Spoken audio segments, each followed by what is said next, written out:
VietJack. Hỏi bài miễn phí, trả lời tức thì. Vào thư viện app, tải ngay app VietJack. Hello everyone, welcome back to my video lesson. Today we start Unit 8, Themes, and the first lesson of Unit 8 is Getting Started. Let's go to the cinema tonight. Xin chào các bạn, chào mừng các bạn quay trở lại với chuỗi bài giảng của cô. Trong bài học này, chúng ta sẽ cùng nhau tìm hiểu về chủ đề số 8, có chủ đề phim. Và bài học đầu tiên của chúng ta đó là phần Getting Started với chủ đề cùng đi xem phim tối nay nhé. Ok, so now, please go on to the lesson today. Chúng ta sẽ tiếp tục bài học ngày hôm nay nhé. Activity 1, listen and read. Với bài học đầu tiên của mình, với hoạt động đầu tiên của mình, đó chính là chúng ta sẽ nghe và đọc. Và đây mình sẽ có một cuộc hội thoại giữa hai bạn, đó là bạn Mark và bạn Me, đúng không nào? So now, please everyone, listen the conversation below. Track 54, Unit 8, Films. Page 82, Getting Started. Let's go to the cinema tonight. Activity 1, listen and read.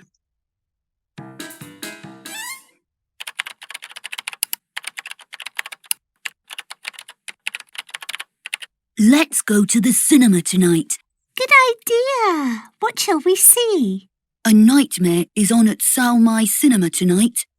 Is it a fantasy? No, it's a horror film. That's too scary for me. Look, an old pier is on at Town Cinema. It's a documentary. I don't really like documentaries. They're often boring. What about Our Holiday? What kind of film is it? It's a comedy. And who stars in it? Kate Harrison and Lily Collins. They're pretty good. What's it about? It's about two women living in different countries and they decide to exchange houses. What are the reviews like? Well, although a few people say it's a bit silly, most say it's funny and interesting. Alright, chúng ta đã vừa nghe xong cuộc hội thoại giữa Mark và Me đúng không nào? Bây giờ cô muốn chúng ta học một số từ vựng, sau đó cùng nhau đọc và cũng như dịch cuộc hội thoại này nhé. Okay, so now the first word, I have the first phrase, I have go to the cinema. Okay, everyone? Go to the cinema, it means xem phim rạp, hoặc là mình có thể dịch là đi xem phim. Okay, go on, we have fantasy, phim viễn tưởng. Okay, chúng ta đã biết thêm một loại phim đúng không nào? Go on, we have horror film, phim kinh dị. Đây cũng sẽ được gọi là một loại phim nữa đúng không? Vậy chúng ta đã có hai loại phim. Okay. Go on, we have documentary. Đây là loại phim thứ ba mình sẽ gặp trong bài câu hội thoại này đúng không ạ? Next one we have boring. Boring ở đây lại là một tính từ, cho nên nó là mang nghĩa là chán hoặc là mình có thể gặp buồn tẻ. Alright. Go on. We have scary. Sợ. Okay. Sợ sệt, sợ hãi. Nó cũng là một tính từ đúng không nào?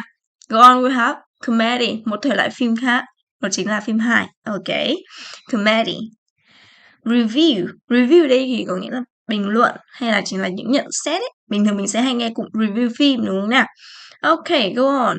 We have exchange có nghĩa là trao đổi, và đây là một động từ nha các bạn. Go on, we have silly. Ok, đây là một tính từ, nó có nghĩa là ngớ ngẩn. Ok, funny cũng là một tính từ nữa và nó mang nghĩa là hài hước. Alright, and the last word, interesting, thú vị. Và interesting cũng sẽ là một tính từ mà các bạn có thể sử dụng thường xuyên luôn.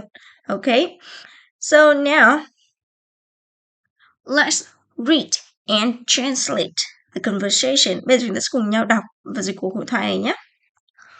Let's go to the cinema tonight. Tối nay cùng đi xem phim nhé.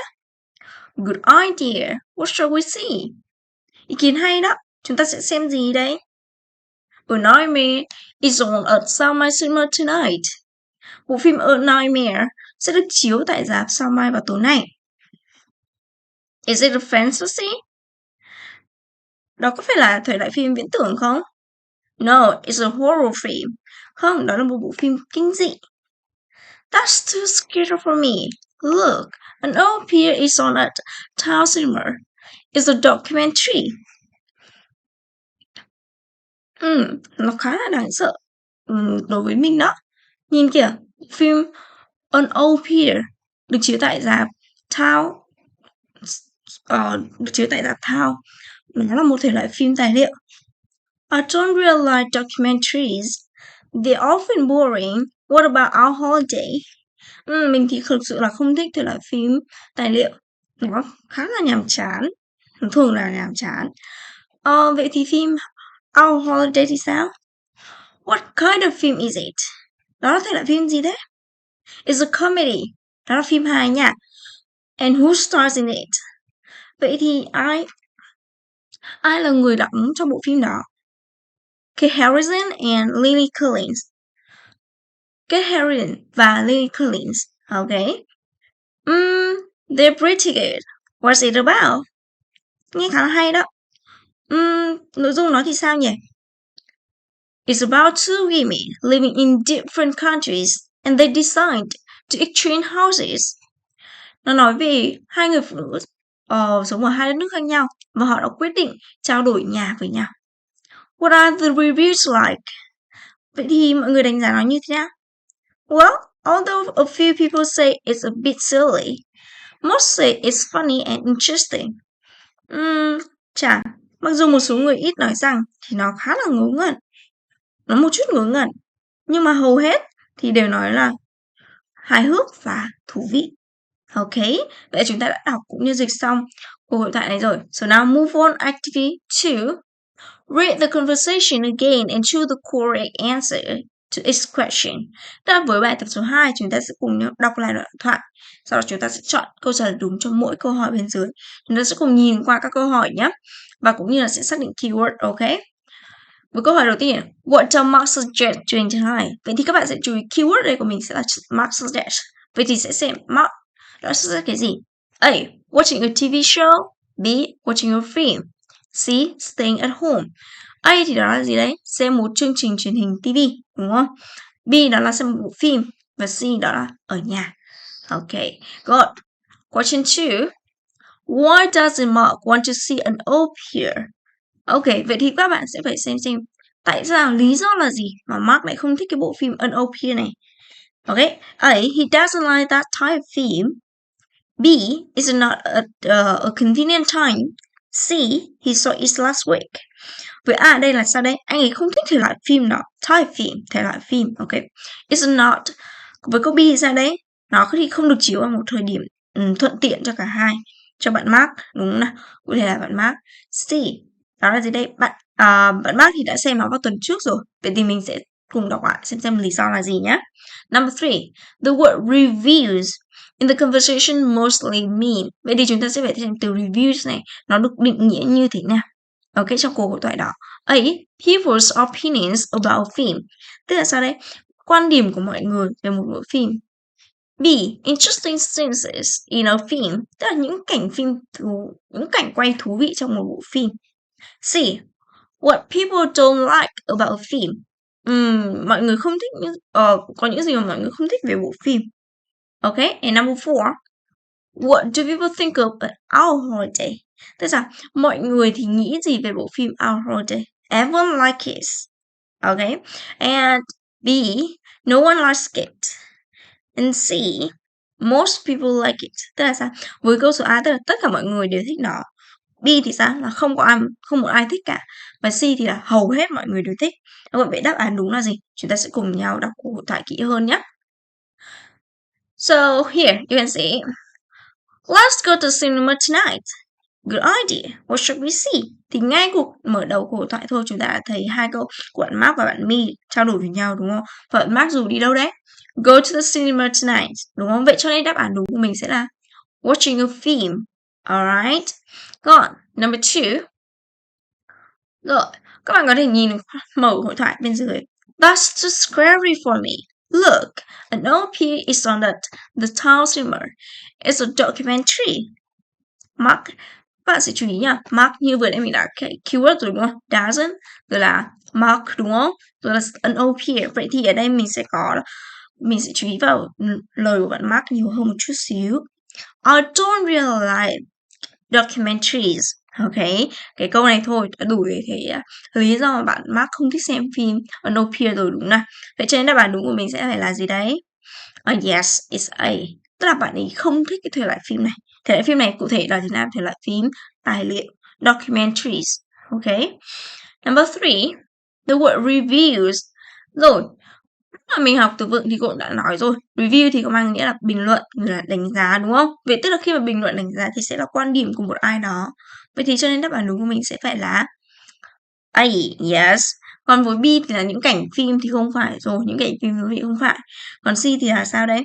Tức là những gì mà mọi người không thích. Vậy thì không phải là review đúng không?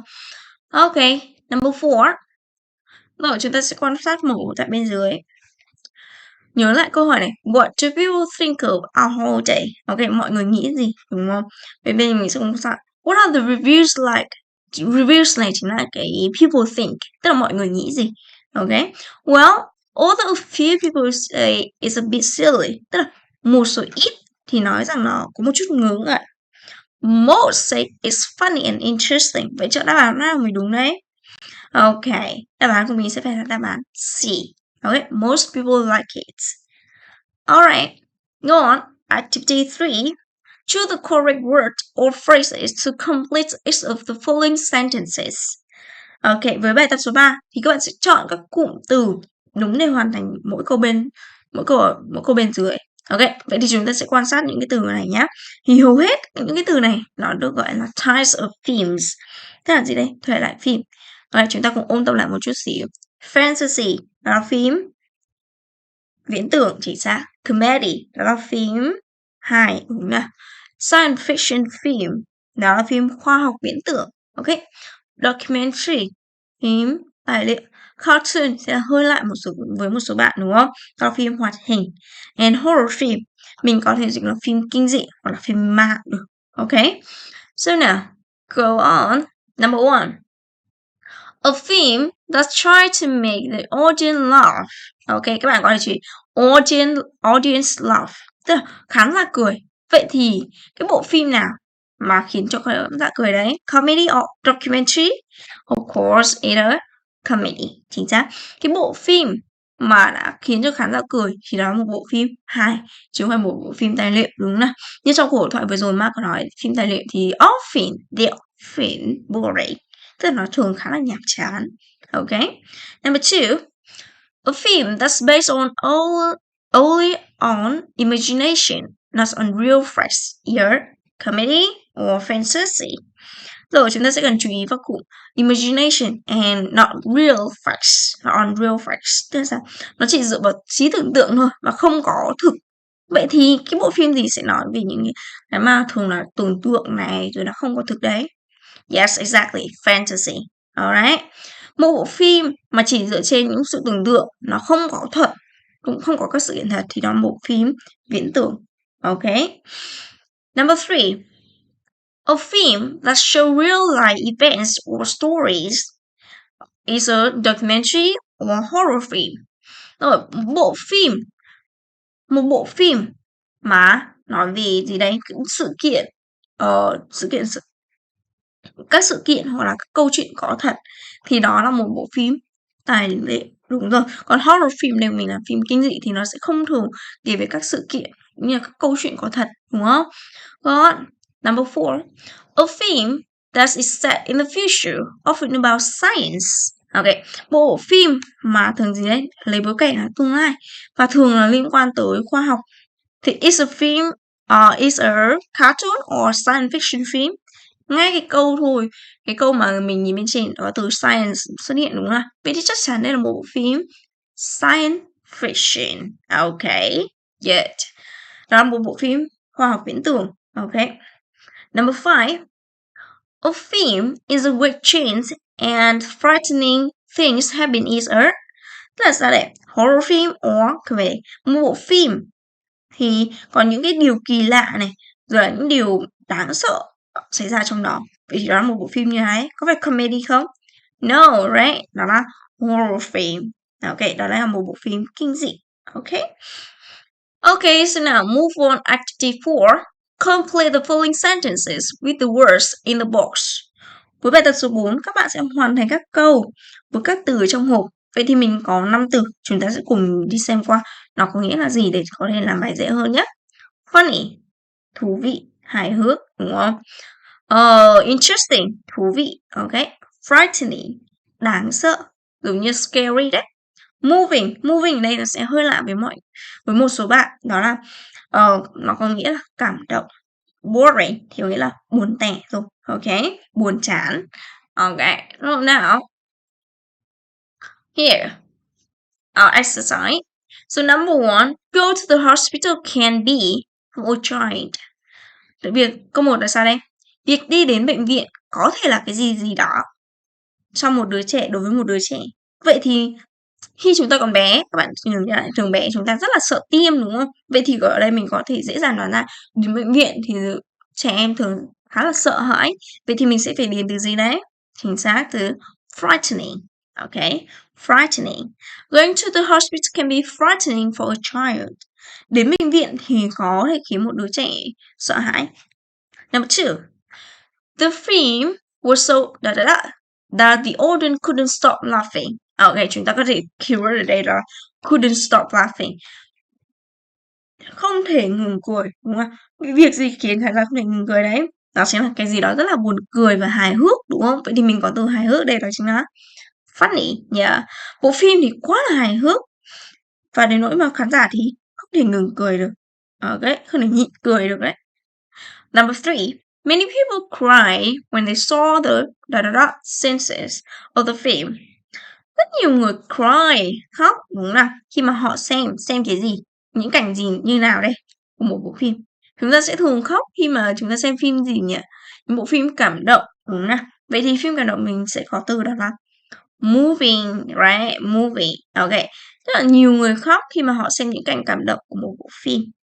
Number 4, the film last night was so that we fell asleep. Tức là bộ phim tối qua thì là sao đấy?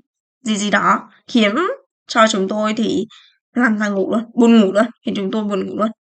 Vậy thì bộ phim như nào mới khiến người ta buồn ngủ được nhỉ? Ok, chính xác, mọi người cũng đã đoán ra được rồi đúng không nào? Các bạn đã đoán ra được, đó là từ boring, buồn tẻ, nhàm chán. Bộ phim tối qua thì quá là nhàm chán, đến nỗi mà chúng tôi lăn ra ngủ. Ok. Number 5. This book is I got a lot of useful information from it. Thế là sao? Cái quyển sách này nó như nào đó, cô không biết đúng không? Nhưng về sau chúng ta nhìn thấy sao? I got a lot of useful information. Ok, tức là tôi đã nó có rất nhiều thông tin hữu ích ở trong đó. Vậy thì đó phải là một cuốn sách như nào đấy? Chính xác, interesting. Ok, đó là một cuốn sách thú vị. Alright, that's all activity 4. Now, move on activity 5. Work in pairs. Ask and answer about a toy theme. Use some of the adjectives in tab 4. Chúng ta sẽ cùng xem lại các tính từ của hoạt động số 4. Sau đó thì chúng ta sẽ làm việc theo nhóm, làm việc theo cặp, tức là làm việc cùng với bạn cùng bàn của mình, hỏi và trả lời về một loại phim. Okay, so now look at here. We have 5 adjectives here. Chúng ta có 5 tính từ ở đây. Funny, interesting, frightening, moving, boring. Vậy thì chúng ta sẽ nhớ sử dụng 5 từ này để có thể hỏi cũng như trả lời về một loại phim nào đó. For example, do you like the documentaries? No, I don't. Why not? I think that's boring. Ok, cô lại đặt ra đây. Bạn A hỏi bạn B rằng là bạn có thích xem thể loại phim tài liệu không?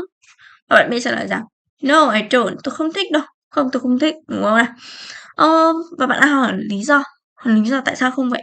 Thì bạn B có trả lời rằng là bạn ấy nghĩ rằng là cái bộ phim tài liệu thì nó rất là nhàm chán. Ok. Bây giờ chúng ta sẽ cùng làm một cuộc hội thoại tương tự như này. For example, another type film. Cô sẽ lấy một ví dụ khác với một loại phim khác, đó là comedy, phim hài, đúng không nào? Vậy thì nếu như mà cô thích phim hài thì cô sẽ trả lời là yes I do. Và khi đó người bạn của cô sẽ hỏi cô là why, chứ không dùng why not nữa. Ok. Và sau đó thì cô sẽ đưa ra lý do, đó là funny and interesting. Tức là chúng ta sẽ cảm nhận bộ phim này như nào và chúng ta sử dụng các tính từ vừa học được ở bài số 4. Okay, that's all about the lesson today. So remember, review one more time the lesson today, alright? So goodbye everyone, see you soon. Bye bye. Khóa học VietJack, sự lựa chọn của hàng triệu phụ huynh và học sinh. Trải nghiệm ngay khóa học của VietJack.